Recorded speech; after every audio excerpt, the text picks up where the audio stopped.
శ్రీరాంపురం అనే చిన్న గ్రామంలో సత్యతేజ అనే యువకుడున్నాడు.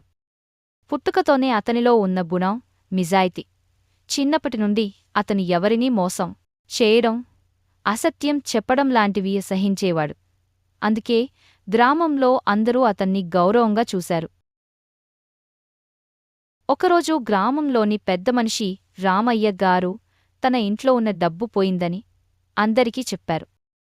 గ్రామంలోని ఎవరో దొంగతనం చేశారని అనుమానం వ్యక్తం చేశారు.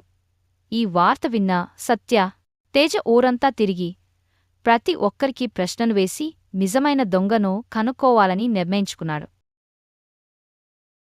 అతను తన స్నేహితుడైన రాజును కూడా సహాయంగా తీసుకొని అన్ని ఆధారాలను పరిశీలించాడు.